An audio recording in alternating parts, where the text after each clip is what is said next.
No início eras a palavra, com Deus Altíssimo.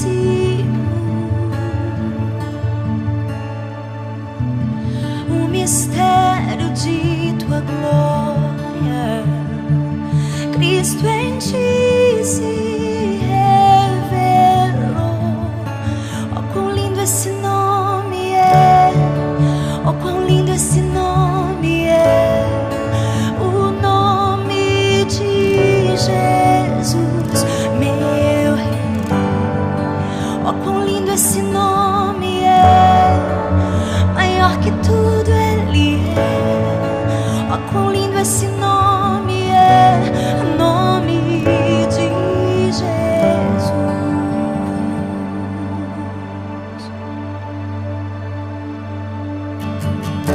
Deixou o céu para buscar-nos, veio para nos resgatar.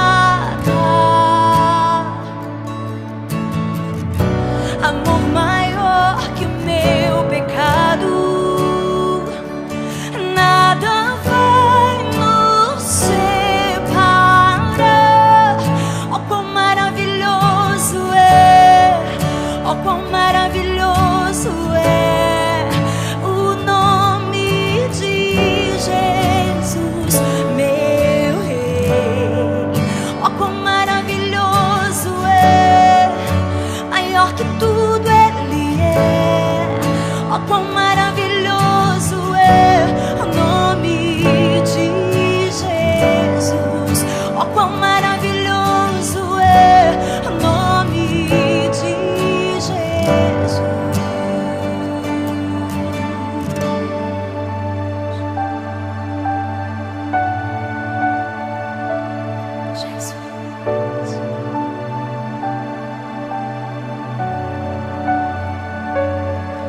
Jesus.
Alegrei-me quando me disseram, vamos à casa do Senhor. O autor do Salmo 122 deixa bem claro a satisfação dele quando ouve apenas essas palavras, vamos à casa do Senhor. Da mesma forma, nós também ficamos muito felizes quando ouvimos que estamos indo para a igreja, que vamos nos reunir com os nossos irmãos, com os nossos amigos e adorarmos assim a Deus. Isso é muito legal, né? Infelizmente, por causa da pandemia, do isolamento social, nós acabamos ficando um pouco distantes disso, dessas atitudes, de estarmos reunidos presencialmente, mas não deixamos nossa comunhão morrer por causa disso. Estamos aqui fazendo a nossa live, estamos separados nas nossas próprias casas, cuidando das nossas saúdes, mas estamos aqui virtualmente reunidos, adorando a Deus e podendo aprender assim um pouquinho mais da sua palavra, dos seus ensinos. Que o Senhor possa estar conosco hoje e sempre, nos abençoando, nos guardando de todo mal, nos dando vida e saúde. Vamos fazer uma oração para começar? Senhor Deus, muito obrigado, Senhor, porque o Senhor é bom, o Senhor tem nos guardado de todo mal, o Senhor tem nos dado dias de vida, dias de saúde. Obrigado, Senhor, porque temos os nossos amigos, estamos separados presencialmente, mas estamos reunidos virtualmente, Pai. Muito obrigado porque o Senhor é bom, muito obrigado por tudo. Esteja conosco, Pai. Em nome de Jesus, amém. E, gratos a Deus por sua bondade, vamos cantar, né, gente? Vamos nos alegrar assim.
Oi, gente, aqui é o Juninho e estou aqui para agradecer a cada um de vocês que está assistindo a nossa live, que está participando junto com a gente. A gente fica muito feliz com cada um de vocês aqui participando, dando aquele like.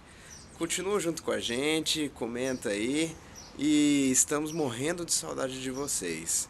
Nós gravamos aqui uma live com o Douglas e vamos transmitir agora. Valeu! Boa noite, tudo bem? A gente está aqui com o Douglas, nosso convidado de hoje. O Juninho também. Dá um oi aí pra galera. Boa noite, todo mundo. Boa noite. Bom, a gente vai fazer umas perguntas aqui.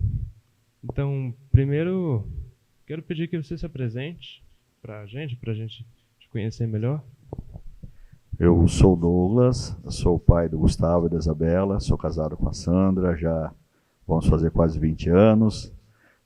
Nós somos membros da Igreja Central há mais de 20 anos, a Sandra, família muito antiga, e agora a gente está aqui na Igreja de Ipiranga já há quase um ano, né? Já desde o começo do ano, né? 6, 7 meses aí, mas a gente não pôde aproveitar muito por conta da pandemia.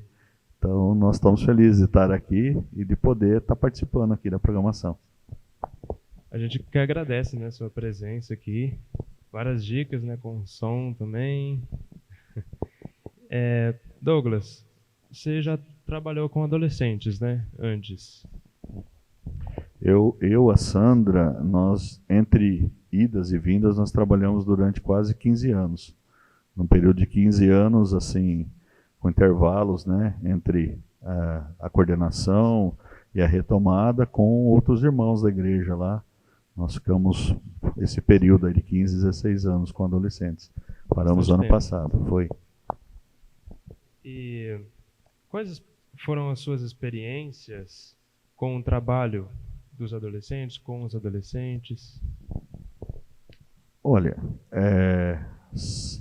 você tem as situações mais preciosas que a gente pode esperar de um jovem, né? Não é fácil trabalhar com um adolescente, no quesito assim que a gente também não tem o mesmo pique deles para, muitas vezes, a vida vai nos tornando pessoas mais sérias, mais, até assim, não tão brincalhonas, né? Mas o que motivava a gente com o trabalho de adolescente é que eles tinham um desejo muito grande de conhecer a Bíblia. E nós vimos vários momentos em acampamento, culto da fogueira, momentos assim que os jovens debatiam, conversavam, tinham desejo de aprender, mas a principal lição que essas últimas oportunidades de trabalhar com jovem deu para a gente foi que eles são altamente antenados. Eles sabem quando a pessoa não está sendo sincera, muito rapidamente. Eles descobrem verdades e inverdades rapidamente também, por tecnologia. Então, hoje, o adolescente ele exige que você seja o mais transparente possível, que você fale as coisas de uma forma sincera. Ele é muito antenado, muito inteligente e sedento de aprender a palavra de Deus, mas eles gostam de aprender de uma forma bastante honesta, bastante transparente, né? Eu vejo, pelo menos em casa, com a Sandra, várias vezes conversando, que eles gostam de ouvir as palestras, tudo, mas quando a palavra de Deus é colocada de uma forma bastante firme, muito precisa na questão de doutrina, né? Isso mexe bastante com eles, gera dúvidas, perguntam bastante. Então, assim, é um privilégio. Você tem uma geração aí que, enquanto todo mundo, o mundo às vezes comenta de forma até equivocada, né? O jovem não quer saber de nada. Isso eu posso afirmar para você que é uma grande inverdade. O jovem, o adolescente, o jovem, né? Ele quer saber das coisas sim. Ele muitas vezes ele acaba se retraindo porque ele não obtém as respostas necessárias para as dúvidas deles de forma adequada. Mas que é um prazer, é um aprendizado. A gente às vezes fica de tio chato, né? A gente vai ficando ranzinza, Mas, por outro lado, para a gente que trabalha, são momentos muito emocionantes, momentos que você vê transformação. Muitas vezes você pega um adolescente com 12 anos e ele vira um pastor. Nós tivemos adolescentes que viraram pastores, adolescentes que são engenheiros, médicos, doutores hoje, né? Nós passamos isso com todos os irmãos que trabalhamos juntos. E é muito bom que você começa a ver que, apesar dos momentos, das fases, das transições, o adolescente hoje ele realmente é bastante criterioso. Então você precisa saber como chamar a atenção dele e você tem que trabalhar com ele da forma mais honesta e objetiva possível. Isso a gente aprendeu nesses anos. E tem diferença do adolescente de hoje para o adolescente de alguns anos atrás? Que eles são muito mais inteligentes. De hoje? Eu vejo assim, o adolescente de hoje ele gosta das coisas muito rápido, né? Até porque nós vivemos num momento complicado. Nós vivemos várias gerações, a humanidade nunca passou isso, né? Tantas gerações convivendo junto ao mesmo tempo. Então nós vamos ficando mais velhos e nós queremos ficar saudosistas. Então sempre a nossa mocidade, a nossa adolescência foi melhor, né? Mas, usando de extrema franqueza, eles são muito inteligentes, muito rápidos. E se você não souber ou não tiver a condição ideal de chamar a atenção dele, ele também dispersa a atenção muito rápido. Ele gera um desinteresse muito rápido. Então nós temos hoje as pessoas que estão trabalhando com adolescentes, primos, amigos, irmãos, pastores, tem que estar dinamicamente toda vez, fazendo filmes, apresentando teorias, fazendo um exercício assim quase que constante de fazer o pessoal pensar. Então, nós temos acompanhado as atividades dos nossos irmãos, dos nossos filhos também, e sempre assim com filmes. A última vez que o pessoal se reuniu foi para falar sobre as Crônicas de Nárnia, né? Sobre como o autor, de uma forma velada, né, de uma forma simbólica, né, ele fala de Jesus Cristo durante todos os episódios. E aí é muito legal, você vê as opiniões, os embates, e você vê que todo mundo está antenado, todo mundo prestou atenção, e isso eu acho que é a grande diferença, sabe? Nós éramos uma geração, talvez um pouco mais com tempo. Nós não tínhamos tanta carga de atividades, nós tínhamos mais tempo para estarmos na igreja. Hoje, nós pais sobrecarregamos os nossos filhos, né? Então é inglês, é aula período integral, é aula de noite, né? Então, eu acho que a grande diferença é essa. Nós tínhamos mais tempo, então nós éramos um pouco menos sobrecarregados de tarefas e funções escolares, e ficou mais dinâmico isso. Mas a nível de inteligência, velocidade, eu acho que essa geração ela é insuperável. Na sua visão, você acha que falta alguma coisa, alguma coisa em geral mesmo? Você acha que falta alguma coisa? O que é? Olha, eu acho assim que o maior culpado, às vezes, do jovem, isso é uma opinião minha, né? E é uma maneira minha de enxergar, né? Somos nós, os pais, né? Nós falhamos em não ensinarmos, muitas vezes, o compromisso aos nossos filhos. Então, nós vemos que, às vezes, tem o culto de reunião de louvor, de oração, e todos os adolescentes querem vir. Nós acompanhamos o WhatsApp, né? Nossos coordenadores que estão na ativa, nós não estamos mais, estão sempre lá nos grupos de WhatsApp. Então você vê que muitas vezes o jovem não participa das atividades da igreja porque os pais não colaboram, levando o jovem para a igreja, ficando com ele, né? Eu acho que é um hábito muito ruim que nós criamos, é assim, o filho chora, eu dou um tablet para ele, né? Para ele parar de chorar, em vez de eu ir brincar com ele. Foram hábitos que nós criamos que vão trazer algumas consequências e que hoje nós praticamos o quê? Eu venho, trago o meu filho na porta da igreja e falo para ele entrar na igreja. E a Bíblia fala da seguinte forma: ensina a criança no caminho que ela deve andar. E no caminho significa tem que estar andando junto. Então não é uma crítica a ninguém, mas é uma crítica a todos nós que somos pais, adolescentes e jovens, que nós precisamos estar com eles dentro da igreja. Eu acho que grande parte das programações de mocidade, UPA, hoje ter uma baixa, não uma baixa, mas vamos falar assim, poderiam haver mais pessoas participando, porque muitos jovens não dirigem. Então eles dependem do pai e da mãe de levá-los. Mas não só levá-los e deixar na porta da igreja. Eu acho que isso hoje é uma coisa que, de forma geral, acontece nas nossas igrejas e que nós precisamos repensar isso aí como pais e fazer de uma forma diferente. Então tem um compromisso com os pais e dos pais também, né?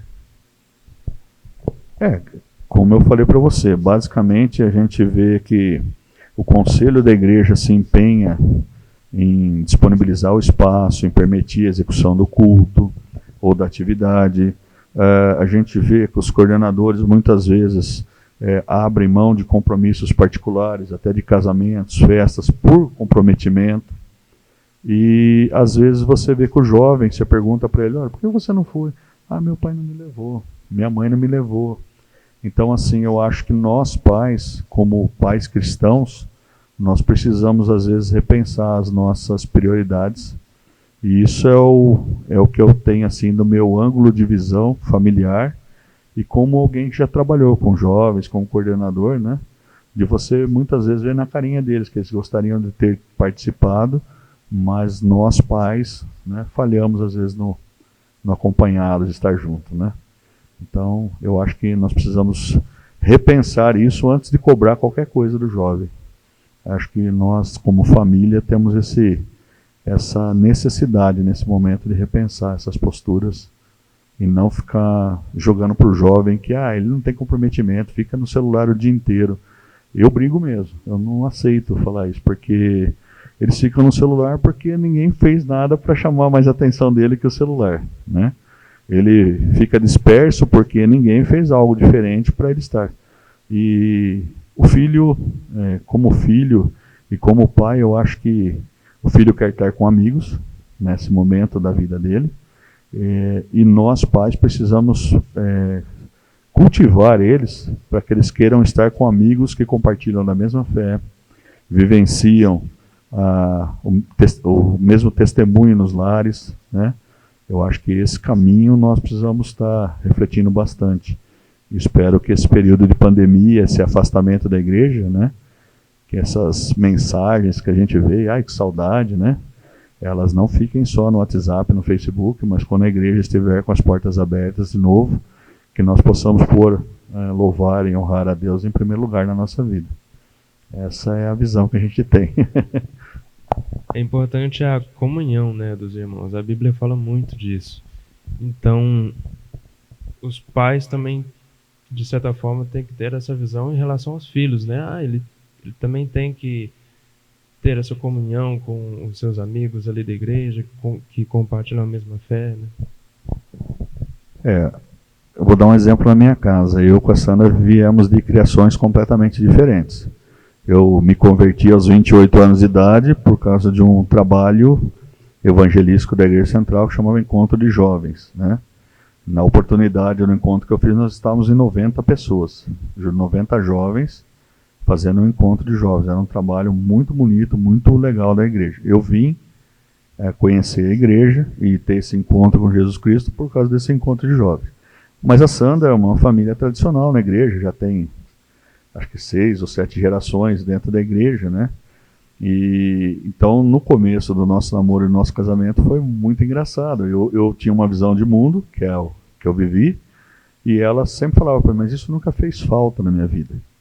Então, eu só estou ratificando com isso que a comunhão com os irmãos faz com que você tenha uma maturidade espiritual no futuro, que nada que eu fiz no mundo, assim, de baile, de carnaval, de tudo que a gente viveu do mundo sem um compromisso com Deus e com a igreja, fez falta para ela por ela não ter feito. Ela nunca deixou de ser feliz por causa disso, ela nunca deixou de ser completa por causa disso. E hoje, depois de mais de 20 anos juntos, eu posso afirmar para você que eu vejo nos meus filhos que isso não fez a menor diferença na vida deles. Então não é o baile, não é o local que você vai, mas sim é você compartilhar com princípios, com comungar com os irmãos sobre uma visão, como se diz, mais alinhada com o que a Bíblia pede, né? É formar o seu caráter, não estando preocupado com o que os outros falam, deixa de pensar, mas sim aquele entendimento bíblico que nós precisamos ter na vida, né? Nós estamos aqui a serviço do Senhor e estamos sobre as ordenanças dele. Então, quer dizer, não é nós que definimos a nossa vida, mas esse sentimento, esse entendimento, né? Nós só vamos ter convivendo na igreja.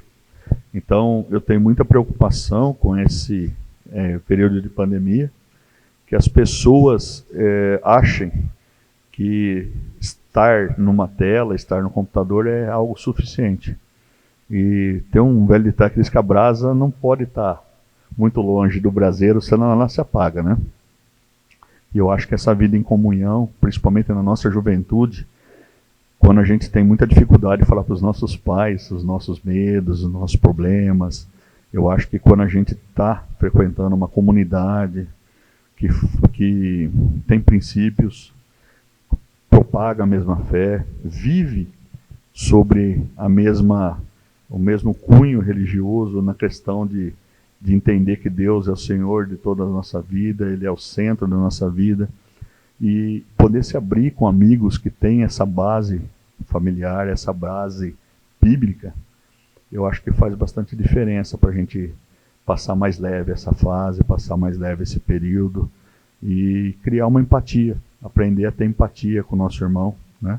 Muitas vezes a gente quer ver a nossa igreja cheia de membros que a gente nunca viu, mas a gente não lembra daquele irmão que parou de vir, de ligar para ele, de perguntar para ele por que ele parou de vir, em vez de criticar o porquê ele fez isso ou fez aquilo, orar por ele, né? Pedir que Deus oriente, dê caminho para ele, dê o melhor discernimento para ele, né?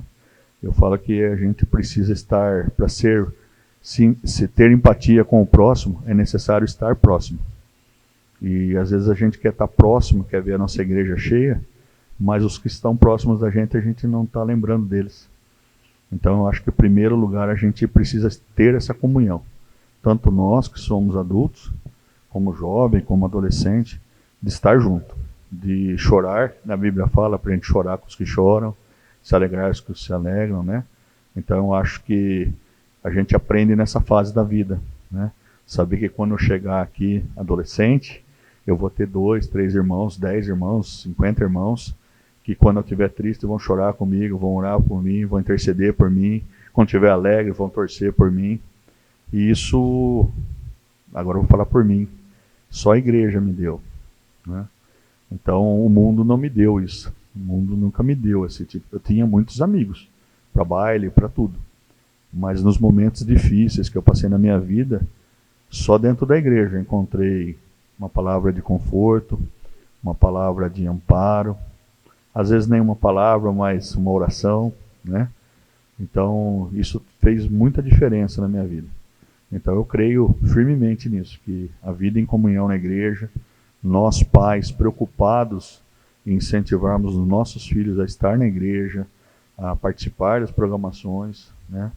Isso vai fazer muito mais diferença para a vida da igreja no médio e longo prazo do que nós estarmos com os bancos lotados da igreja, de pessoas que estão buscando a Deus, mas nós não estamos preparados para acolhê-los e para compartilharmos todas as bênçãos que Deus tem na nossa vida com eles. Então, eu concordo que nós precisamos rever isso aí, e hoje, nesse período de pandemia, é uma das coisas que mais me preocupa. Manter os meus filhos motivados a estarem na igreja, a buscar a Deus na igreja. E eu sinto muita falta da Santa Ceia. Porque Santa Ceia, Deus fala que fazer isso em memória de mim, né? E a gente precisa ver que Santa Ceia virtual não dá para dar certo, né? É difícil. Embora eu entenda que nesse momento tem que ser feito do jeito que dá e fazer, mas o fato de estarmos aqui como povo de Deus, louvando a Deus, mas em memória dele, né? E sabendo que a gente adora ele porque por tudo aquilo que ele já fez por nós e ele ainda vai fazer por nós, né? A gente tem que nos preocuparmos em rever alguns aspectos. E eu acho que essa pandemia, pelo menos eu oro para que eu, a Sandra, as crianças e os irmãos que estão, a gente tenha aproveitado esse tempo para ficar mais próximo de Deus, porque nós temos tido necessidade disso. Qual a sua sugestão para melhorar, ajudar o trabalho com os jovens dos jovens? Olha, a minha sugestão, eu acho que eu já até falei um pouquinho dela. Eu acho que o jovem, primeiro, ele tem que ter o plano de Deus, o primeiro plano de Deus funcionando muito bem, que é a família. Então é dentro do lar que a minha esposa, eu lemos a Bíblia para os nossos filhos. É dentro do lar que nós fazemos os nossos filhos orarem, ler a Bíblia, contamos histórias, choramos juntos, explicamos as dúvidas. Eu acho que os nossos lares precisam ser fortalecidos em primeiro lugar. Voltarmos a ter o hábito de orar nas refeições. Pequenas coisas, pequenos detalhes. Que, então, eu gostaria, é um sonho que eu tenho, né? Que a gente, como cristão, voltasse a ter tempo, não é? Porque a sociedade, o mundo nos rouba tempo, né? E a gente tem tempo para tudo, para entrar no Facebook, para ver o WhatsApp, para passar horas no YouTube, agora tem o tal do TikTok lá também, né? Eu, apesar de gostar da tecnologia, não acompanho, mas muitas vezes, e eu estou falando como por mim mesmo, tá? A gente tem desculpas de, não tive tempo para ler a Bíblia, não tive tempo para orar em família. Então, a minha dica seria assim, que nós pais, vou voltar a criticar a gente num sentido positivo, primeiro fôssemos igreja dentro das nossas casas. Eu acho que esse é um princípio fundamental. E feito isso, a gente passasse a acompanhar mais os nossos filhos. Não é acompanhar, ficar aqui na igreja atrapalhando a programação, mas é acompanhar, incentivando. Porque muitas vezes você tem programações da igreja com 100 pessoas, é gostoso, cara. Você tem 100 pessoas, é sensacional. Mas muitas vezes você tem 2, e Deus está presente em qualquer uma das situações. E o objetivo daquilo lá é orar, é honrar, glorificar a Deus, né? E a gente precisa ter isso dentro da nossa cabeça. Que uma programação com 100 pessoas, ela é maravilhosa, porque ela é para Deus. E se ela tiver 2 pessoas, ela também tem que ser maravilhosa, porque ela continua sendo para Deus. E às vezes a gente adentra a porta da igreja, e isso, por isso que eu falei do lar, e os nossos filhos precisam aprender isso, e isso vai refletir na vida de adolescente, na vida de jovem, né? Que nós não entramos para receber nada. O culto é de adoração a Deus. E nós devemos sair todo o culto preocupados se o que nós ofertamos a Deus durante o culto foi digno, né? Foi suficiente e Deus se agradou com aquilo, né? Então eu acho assim, a gente precisa, a minha dica mesmo seria essa, a gente retomar esses momentos de pandemia e de convivência. A igreja dentro de casa, que é o nosso lar, o primeiro plano de Deus que foi a família, para que após essa pandemia a gente possa trazer para dentro da igreja esse comprometimento do lar, essa fidelidade a Deus, esse comprometimento dentro da igreja. E isso começa na liderança, começa nos pastores, começa na junta diaconal, no conselho, nas sociedades, né? Nós temos que ser exemplos, né? E eu acho que ninguém aqui é melhor que ninguém, ninguém quer ser melhor que ninguém, mas isso deve pesar sobre as nossas costas, né? Nós temos que ser exemplo. E o jovem, ele segue o exemplo do mais velho. Por mais que as gerações sejam diferentes hoje, por mais que as divergências sejam grandes hoje, você segue muito o exemplo da sua liderança. Eu acho que hoje nós também temos que orar muito para ter uma liderança forte na igreja. Forte que eu diga no sistema de firme na palavra de Deus, né? Firme nas convicções reformadas da nossa igreja, né? Firme na sã doutrina, né? E firme nos costumes que a nossa igreja tem. Porque cabe a nós semear, a Bíblia fala. Quem vai povoar a igreja ou não é o Espírito Santo de Deus, é a ação de Deus na vida das pessoas. Então eu acho que a igreja precisa ter isso. Então, se eu fosse... não existe uma receita mágica, mas eu acho que a gente precisa retomar fortemente a formatação da igreja nos lares. Hoje, nos nossos lares, muitas vezes a gente tem deixado de ser igreja e tem vindo cultuar a Deus só numa programação, só num momento de culto mesmo específico, né? E eu acho que isso não é o suficiente. E talvez isso possa mudar bastante as situações que nós vivemos hoje, né? Constantemente somos bombardeados, né, pelo mundo, né? Por exemplo, antes da pandemia, nós vimos aqui uma vez, né, 2 vezes no domingo, e aprendemos aí durante algumas horas, algumas lições, né, sobre a vida, né, do povo de Deus, da Bíblia, como nós deveríamos viver, como nós devemos viver. E só que esse momento acaba, né? Tem um fim. Aí na segunda-feira até sexta, sábado, vivemos no mundo mesmo, né? No mundo do trabalho, das escolas, somos bombardeados por isso aí. Para o jovem, há meio que um desequilíbrio, né, na balança. Se ele não viver uma vida de culto nesses momentos, inseridos no mundo mesmo, ele vai ficar prejudicado, né? Olha, Julinho, eu penso assim, ó, tá muito difícil ser pai hoje. Eu acho que é uma missão que a gente tem que estar de joelho dobrado o tempo inteiro. Não por causa dos nossos filhos. Nós, como pais cristãos, nós falamos que os nossos filhos devem ser pessoas honestas. E o mundo está mostrando aí que a coisa está descambada. E constantemente eu acho que nossos filhos caem muito em contradição por conta disso, né? Você fala sobre a honestidade, sobre aquilo que Deus fala para a gente, como devemos ter como postura cristã, como atitude cristã. E a gente cai toda hora, né? Mas nós estamos vivendo uma sociedade que a mídia prega que o adultério é normal, né? E o adultério é condenado na Bíblia. A Bíblia pega, a sociedade, a TV prega que você roubar, você ser esperto é legal. E isso contradiz todos os nossos princípios, né? Então, nós não estamos aqui para julgar, mas a gente tem que amar o pecador, não o pecado. É o que eu procuro falar para os meus filhos. Eu falo, olha, eu erro muito, né? Quem sou eu?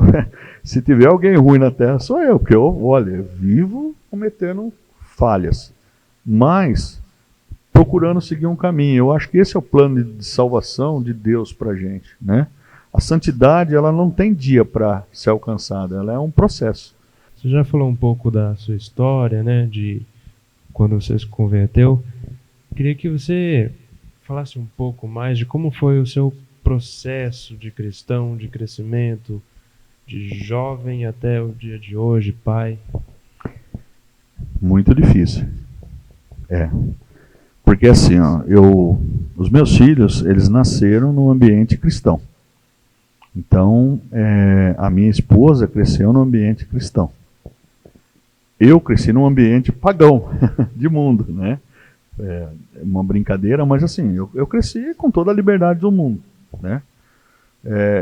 E rodeado de muitos amigos e ótimas pessoas, excelentes pessoas, mas que viviam do jeito que eu vivia. Quando eu participei desse encontro e vim para a igreja,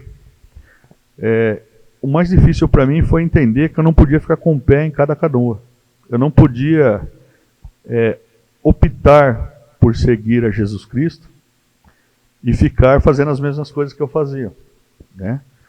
E nesse processo, meus amigos, o pastor Jabes, que é meu amigo de mocidade, Evaldo, Esdras, muitos outros, Daniel Camargo, seria injusto aqui, muita gente fizeram a diferença na minha vida, foram ferramentas de Deus na minha vida, porque toda vez que eu queria ir para a balada, né, eles falavam, vamos, mas primeiro vamos numa reunião de oração na igreja, né? E eu ia na reunião de oração. Lógico que eu não ia para a balada depois, né? Vamos fazer tal coisa. Não, mas olha, tem uma programação na mocidade, vamos junto, né? E essa comunhão que é o que nós estamos falando até agora, fez toda a diferença. Essa comunhão faz toda a diferença até hoje. Comunhão não quer dizer que você não vai ter atrito com as pessoas, que você não vai ter divergência, discordância. Isso não é comunhão, né? Isso é toda. Existe uma frase que diz que tudo que você concorda, que é todo mundo igual, pensa igual, isso aí é uma bobeira, né? Uma burrice. Não existe um pensamento homogêneo para qualquer coisa, né? Então, assim, as pessoas não podem confundir que viver em comunhão não é não ter conflitos, não ter discordância. Nós somos pessoas diferentes, vindas de criações diferentes, mundos diferentes, mas foi extremamente difícil. A primeira vez que eu ouço esse hino, toda vez eu choro, que o primeiro hino que eu ouvi na minha vida foi hoje meu tio Hélio Camargo, cantando aquele hino Sou Feliz, né? Foi o primeiro hino que eu ouvi na minha vida, né? E marcou a minha vida, marcou toda vez que eu escuto, toda vez que eu tenho oportunidade de cantar na igreja, é um hino que me mexe muito, né? Porque eu nunca tinha visto alguém cantando um hino, né? Ele não tem, né, um vozeirão assim de baixo, né? Então a gente isso marcou também, né? E eu falo assim que as canções na igreja, os louvores com letras assim bastante, como se fala, firmes na doutrina, com uma boa doutrina na letra da música, né? Esses encontros de jovens, essa confraternização, esse estar próximo, né? Todos nós, na época de mocidade, estávamos próximos. Embora tínhamos briga, tínhamos divergências, tínhamos discussões, tínhamos pontos de vista diferentes, nós estávamos próximos e somos amigos até hoje. E ainda continuamos tendo divergência, tendo brigas, tendo pontos de vista diferentes, mas continuamos irmãos em Cristo, nos amando, continuamos orando um pelo outro para que Deus abençoe, né?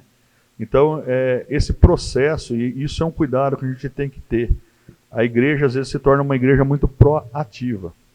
E quando você adentra a porta da igreja, ele acha que porque você aceitou Jesus Cristo, você já é crente. E, às vezes, não é assim que as coisas funcionam. Os velhos hábitos, eles precisam de um tempo para serem deixados de lado. É um processo, né? É um processo. Por isso que eu falei em um momento aqui que a cada dia eu falo assim, nossa, eu devia ter feito a profissão de fé hoje, né? Porque eu entendi um pouco mais do processo, né? Mas foi um processo doloroso, porque eu tive que abrir mão de todas as minhas verdades, que até o momento eram as verdades absolutas da minha vida, 28 anos, e criar novas verdades. E nisso a gente, às vezes, fica de lado por alguns amigos. E isso é bom a gente conversar, porque tem muito jovem que vem para a igreja e passa por isso, tem muito adulto que vem para a igreja e passa por isso. E ele precisa saber que se ele está aqui, não é porque ele quer. É um plano de Deus da vida dele, é um plano de Deus para ele. E esse plano, às vezes, a gente vai morrer e não vai entender, né? Ou, às vezes, Deus, aos poucos, vai revelando, né? Então, hoje eu posso dizer para você assim que eu agradeço a Deus todos os dias por tudo que Ele me permitiu ver, que o plano dele na minha vida era muito melhor. De ter esposa, de ter família, de criar meus filhos dentro da igreja, de criar meus filhos tementes a Deus, né? A Isabela, quando ela decidiu fazer profissão de fé, muitos amiguinhos estavam fazendo. E ela falou assim, papai, o que é profissão de fé? Eu falei, filha, você vai tirar um fardo das minhas costas. Ela ficou olhando para mim e falei, porque eu prometi para Deus, para a igreja, né, que nós íamos, eu e mamãe, criá-la na palavra de Deus, nos caminhos de Deus, até a maioridade. E a maioridade não é 18 anos. A maioridade é quando você, por si só, é capaz de falar que Jesus Cristo é Senhor e Salvador da sua vida. A partir desse momento, filha, a minha responsabilidade se finda e passa a ser sua responsabilidade, a sua vida, a sua salvação com Jesus Cristo. Ela esperou mais um ano, leu bastante a Bíblia e fez a profissão de fé dela. Então, eu acho assim, é um passo importante na nossa vida. Eu acho que a fé é racional, extremamente racional. Nós temos o emocional, que é o primeiro instinto, é aquela música que mexe, é aquele mover do momento, aquela ação do Espírito Santo pelo contexto, mas a fé ela tem que ter o lado racional dela, você saber por que você está dando aquele passo, você entender que Jesus Cristo é Senhor e Salvador da sua vida, E aí você sim poder, dessa forma, testificar sobre isso. Então eu falo assim que o nosso querido pastor Ailton e o reverendo Joás falaram que nós nunca vamos nos formar, né? A escola dominical bíblica é a única escola que não dá diploma para ninguém, né? Nós vamos crescer, nós vamos aprender, mas o certificado, a formatura, se Deus permitir, é lá no céu. Se Deus quiser, estaremos lá com Ele. E é esse momento que nós vamos gozá-lo em glória, né? Mas a gente tem que aproveitar. Rapidamente aqui, o reverendo Joás fez uma diferença tremenda na minha vida. Porque quando eu vim para a igreja, o conflito entre ser cristão e continuar no mundo era muito grande. Porque o mundo não é ruim, a gente não pode falar isso para as pessoas. As coisas do mundo não são ruins, porque se fosse ruim, ninguém ficava lá no mundo, todo mundo estaria dentro da igreja. Tá? Mas as coisas de Deus são muito melhores. Só que a graça não é de graça. Deus morreu na cruz para me salvar, para te salvar, para salvar o Juninho. E foi um sacrifício de sangue, ele deu a vida por mim. Então, a graça, ela vem de graça, mas ela não é de graça. E você entender isso é o que faz toda a diferença na sua vida. Quando você começa a entender que a graça que Deus põe na sua vida não é de graça, aí você começa a falar, nossa, eu tenho um caminho muito longo ainda para percorrer. Chega no momento que a gente percebe que nossa, eu que devia estar ali e ele fez isso por mim. Né? Esse momento é muito difícil. Eu tive uma fase da minha vida, assim, logo que eu virei pai, né? Porque a gente vira pai, dá uma mudança muito grande na vida, né? Que eu comecei a falar assim, pô, eu vou morrer por causa dessa menina. Aí eu comecei a entender um pouco mais, assim, pequenininho, o amor de Deus por mim, por você, pelo Juninho, por todos nós, né? Falei, cara, se eu posso morrer por essa menina, eu vou fazer tudo que essa menina precisar na vida para ela. Eu falei, nossa, e Deus vem fazendo isso para mim. Muitas vezes eu não entendi isso, né? Então, eu acho assim que se converter é muito difícil. Mas é muito importante que nós que estamos dentro da igreja possamos dar tempo para as pessoas que estão vindo e não sufocá-las com atividade. Você tem que participar disso, tem que... Não, cara. Tem que ser convidada, sim. Tem que ser convocada, sim. Tem que ser incentivada, sim. Mas nós precisamos ter noção que ele precisa de um tempo. Ele precisa de um tempo para entender a transição. Ele precisa de um tempo para absorver a transição. Porque muitas vezes ele tem um problema familiar. A família não aceita essa mudança na vida dele.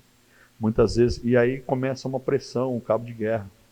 Você tem uma pressão dentro da igreja que quer te trazer para cá, e você tem uma pressão da família do outro lado que quer te tirar da igreja, né? Por N situações, por falta de conhecimento, por qualquer situação que seja. Então, se nós da igreja não formos a parte mais flexível, né? Deus poderia ter pegado aquela mulher samaritana e ter apontado o dedo no nariz dela, né? Na hora que ela foi buscar água. E Deus foi muito sutil, deu tempo para ela perceber quem ele era, né? Deus não, perdão, Jesus Cristo na época. E deu tempo para entender quem ele era, deu tempo para que ela percebesse que os caminhos dela estavam errados.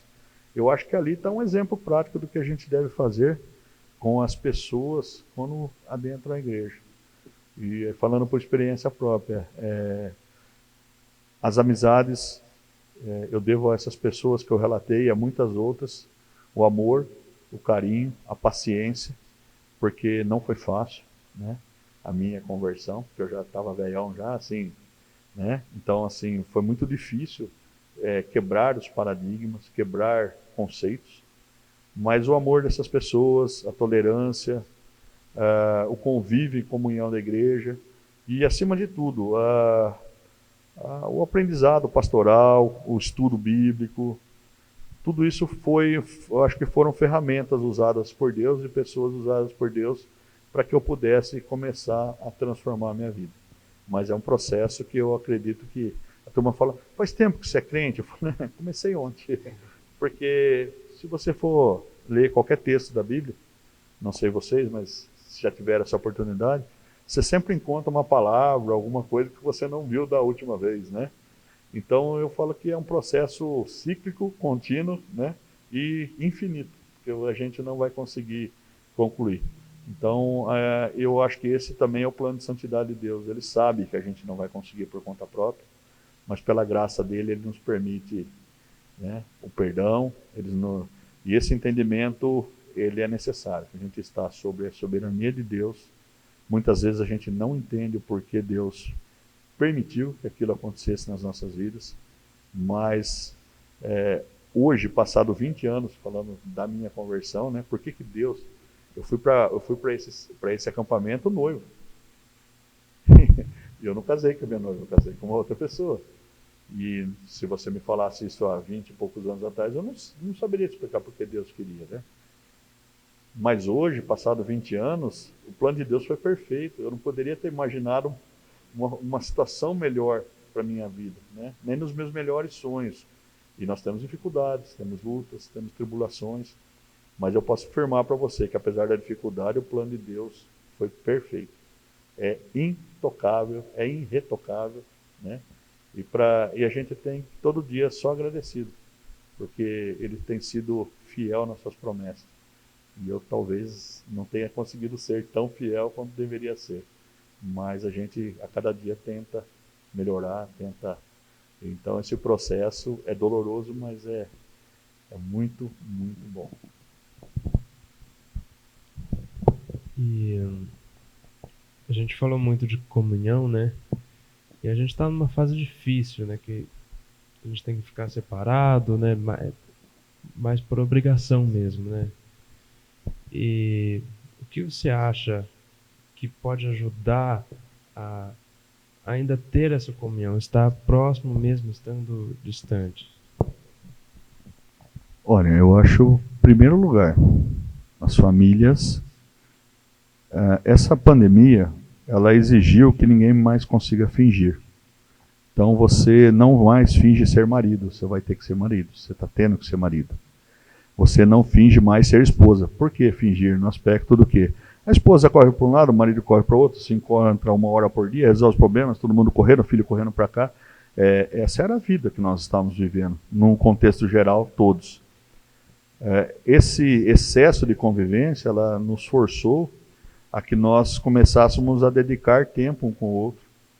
A gente enxergar que o meu marido tem problema, a minha esposa tem umas coisas que eu não gosto nela, tem umas coisas que ela não gosta de mim, mas o meu casamento com ela não é uma coisa de amor de homem e mulher. Eu fiz uma promessa para Deus que eu vou amá-la, respeitá-la, né? Cuidar da doença, não problema até o fim da minha vida. E aí, para a gente que é cristão, isso começa a pesar. A gente fala, poxa vida, quanto tempo eu não olhei os defeitos dela, mas não olhei as virtudes dela. Nossa, quanto tempo eu não olhei os defeitos dele, mas, nossa, as virtudes dele. Como saudade eu tinha da companhia do meu marido, dos meus filhos. Por isso que tem muitos lares onde falta a presença de Deus, porque o casamento, ele é assim, ele é uma união de duas pessoas extremamente diferentes. Mas ele tem que ter Deus no meio ali, fazendo a liga, né? A solda é de Deus, né? E nesses momentos que você vê que Deus precisa estar presente na sua família, para que você, como marido e esposa, se tolere, você tenha amor, você tenha prazer em estar junto, porque a parte de nós dois, esse efeito nos nossos filhos, e esse efeito nos nossos filhos, ele tem que ser mantido, porque isso vai gerar neles a necessidade de não achar que só pelo fato dele ver você pela tela é suficiente para ser seu amigo. Ele vai sentir a necessidade de, quando isso aqui acabar, buscar pessoas para conversar, para brincar, para bater uma bola, né? Nós tentamos jogar, todo mundo foi parar no hospital, uma época aí, né? Todo mundo...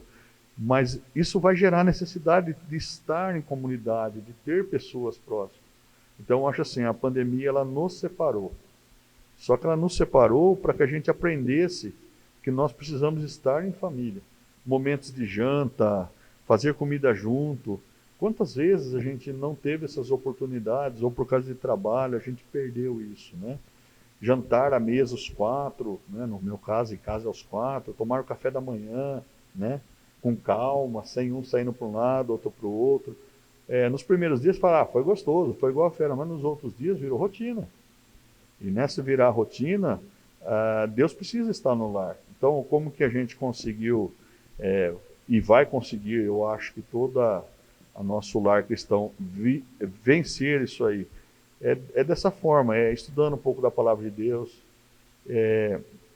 nesses estudos poder transmitir para os nossos filhos que tribulações vão acontecer, mas que Deus é soberano. A gente vê assim, pessoas toda hora pondo estatísticas, ele está morrendo. Isso é ridículo, né? Nós como cristãos temos a obrigação de proclamar as boas novas. Se estamos vivos, somos de Cristo, né? Se estamos mortos, estamos com Cristo, né? E essa é a boa nova, essa é a boa nova da salvação. Então eu acho assim, também nos fez refletir que a gente tem que ser mensageiro de boas novas, né? Jesus Cristo deixou para a gente o quê? Uma mensagem de evangelho de salvação, de graça, né? De uma perspectiva de uma vida futura com Ele, né? E às vezes a gente só fica entrando nesse ciclo vicioso, né? Fica reclamando e tal. Então eu acho assim que a gente precisa olhar para dentro da gente. Eu acho que essa pandemia ela vai nos obrigar, está nos obrigando a encarar os nossos defeitos em frente ao espelho. A gente muitas vezes nessa correria, a gente olha muito o que os outros fazem, o que os outros não fazem, né? E até por causa do que o Juninho falou, né? Sociedade, né? O jeito da coisa, né? A gente age meio... E essa pandemia obrigou a gente a viver mais conosco mesmo, e nos olhar no espelho e falar, cara, você tem que melhorar muita coisa.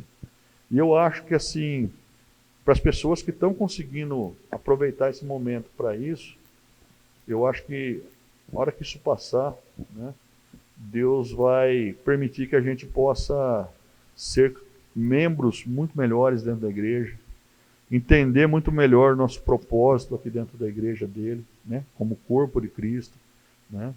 Eu acho que isso vai gerar uma transformação muito grande nas pessoas.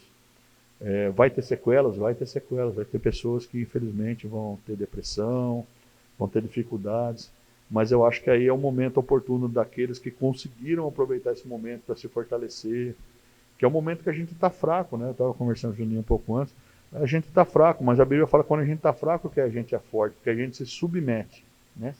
E esse momento aqui nós estamos passando pandemia, eu acho assim, Deus está falando assim, você vai se submeter a mim? Porque eu não creio que ninguém vai morrer de véspera. Eu tomo todos os cuidados possíveis, a Sandra, vocês, eu sei que estão tomando. Não incentivo ninguém a fazer nada de errado, eu sigo as regras, os critérios, mas eu estou em paz. Porque eu sei que não é o coronavírus que determina que dia que eu vou estar na glória. Sim, Deus já tem um plano traçado para a minha vida. E eu acho que as pessoas que eu tenho tido a oportunidade de conversar, eu tenho procurado passar essa paz, né? Porque na verdade não é falta de medo, né? Na verdade não é excesso de coragem, mas é paz. É paz que só Cristo dá na nossa vida, né? Então, se Cristo fez essa promessa e todas as promessas dele têm se cumprido nas nossas vidas, essa promessa também de que ele está nos guardando, nos protegendo, nós temos que fazer a nossa parte, seguir protocolos, né? Fazer tudo que o homem descobriu que é possível fazer, mas eu espero realmente, Asaf, que quando a gente voltar, e se Deus quiser, a gente está vendo que está caminhando para isso, né? Deus nos permita que nós possamos voltar melhores cristãos, melhores pais, melhores mães, mais comprometidos com a obra. Eu acho que o comprometimento estava ficando muito... eu vou, faço. Você vai na igreja? Eu vou, eu sento lá, bem, eu me sinto bem. E isso eu acho que a gente precisa acordar, que não é para a gente vir na igreja se sentir bem. É que a palavra de Deus, ela nos faz bem de qualquer jeito, né? Mas a gente vem na igreja para adorar, glorificar a Deus. E eu acho que esses momentos, para nós que somos cristãos, eles têm que ser usados para isso, para a gente crescer. Eu vi uma postagem na internet rapidamente aqui, de um rabino, né? Eu não sei nem qual a denominação dele, e eu concordo plenamente com o que ele falou. Ele falou assim, olha, estão dizendo que o ano acabou, que está tudo acabado, não sei o que tem. Eu falei, eu não concordo, porque enquanto Deus me der um novo dia, Deus der forças para que eu veja um novo dia, a luz do novo dia, eu ainda tenho que cumprir o plano que Ele determinou para a minha vida. Então o ano não está perdido, porque se Deus está me dando um novo dia, uma nova oportunidade, um novo sopro de vida, eu ainda tenho que cumprir aquilo que Ele determinou na minha vida. E eu acho que é isso que a gente tem que falar para as pessoas. Porque tem muita gente adoecendo de depressão, de angústia, de isolamento. E eu acho que a gente, como cristão, tem que tomar essa atitude ou tomar essa postura. Porque você tem problema na sua casa, o Juninho tem, eu tenho, o outro irmão tem, né? Mas se a gente agora compartilhar problemas, todos nós ficaremos mais doentes. Eu acho que é o momento agora da gente compartilhar as boas novas de Jesus Cristo para as pessoas. E eu acho e espero que essa pandemia me faça uma pessoa melhor, faça um pai de família melhor, faça a Sandra uma chefe de família melhor também, e que isso seja reflexo em todos os lares cristãos. E que a gente esteja de olhos abertos e atentos, porque tem muita gente angustiada, desesperada, louca para ouvir a palavra de Deus, louca para ouvir a palavra de conforto, que é a única missão que Jesus Cristo deu para nós, que é ir proclamar o Evangelho. Eu acho que a gente precisa usar as mídias sociais para falar menos de governo, criticar menos pessoas, falar menos das nossas opiniões pessoais, mas não que a gente não deva, mas usar também para poder levar uma mensagem de fé, de esperança. Então eu gostaria de sair dessa pandemia dessa forma e tenho encontrado forças, porque tem sido difícil para todos nós, nessas coisas que eu falei para vocês aí, que é o que tem fortalecido eu, a Sandra, a minha família, a continuar perseverando. Nós estamos completamente submissos à vontade de Deus, porque nós não conseguimos por vontade própria fazer nada diferente. E a gente crê que isso estava nos planos de Deus e eu acho que Ele falou para o mundo parar um pouquinho, para que as pessoas não achem que tudo é relativo, porque Ele é a verdade absoluta e é o que a gente crê.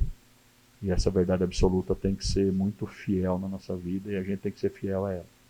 É isso. Douglas, eu queria que você desse só um último recado para quem está assistindo em casa. Pode olhar para aquela câmera ali. E antes eu queria agradecer, né, a sua presença aqui, o convite, né? A gente desde o começo do ano está tentando e ficou difícil. Graças a Deus agora, Amém. deu certo. Então é isso, pode dar o recado. Não, o recado é que nós estejamos atentos aos nossos jovens, nós estejamos próximos aos nossos filhos, que nós possamos plantar no coração dele essa esperança, plantar nesses momentos difíceis, de longe dos amigos, faculdade, que Deus está presente na vida deles, e agradecer a igreja, agradecer as oportunidades de reunião de oração, agradecer aos pastores de todas as igrejas presbiterianas que têm se esforçado, famílias pastorais se esforçado, diáconos, presbíteros, para que a mensagem de Deus tenha conseguido chegar nos nossos lares durante todo esse período aí. Que Deus abençoe você, o Juninho, toda a mocidade que está cantando, fazendo os louvores, fazendo o trabalho. E que a gente esteja orando pelas nossas mocidades, pelos nossos jovens, e por aqueles, principalmente por aqueles que nesse momento estão desamparados, estão aflitos, estão cansados de ficar no seu lar, né? E que nesse pós-pandemia eu queria só deixar um recado. Pai, incentiva seu filho a vir à escola dominical, incentiva seu filho a participar das reuniões da igreja, anda no caminho com ele, que a palavra de Deus é fiel, esses momentos vão passar, mas a salvação é eterna e eu acho que essa responsabilidade cabe a nós, pais e mães, de cumprir, de incentivar e de trazer seu filho à igreja. E da minha parte, muito obrigado. Espero ter colaborado com alguma coisa, tá? E que Deus abençoe vocês aí nesse trabalho também, na liderança da mocidade da igreja. Agradeço muito a sua vida, muito a sua presença aqui. Que Deus te abençoe em todas as áreas, o aspecto da sua vida, também da sua família. E eu agradeço também a oportunidade.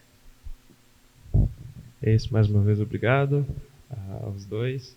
E a gente segue com a programação agora. Vamos orar então. Senhor, meu Deus e Pai querido, muito obrigado, Pai, por essa oportunidade que o Senhor nos dá de nos reunir, ó Pai, mesmo que virtualmente, Senhor Deus. Que nós possamos a cada dia, Senhor Deus, aprender mais de Ti e querer, Senhor, estar mais próximo de Ti. que nós possamos também, ó Pai, estarmos unidos como jovens, como mocidade, e que nós possamos, Senhor Deus, estar levando a Tua palavra às demais pessoas que ainda não conhecem, não sabem sobre Ti, Senhor Deus. Esteja guardando cada um que participou desse momento, Pai, e aqueles também que não puderam participar, esteja com eles.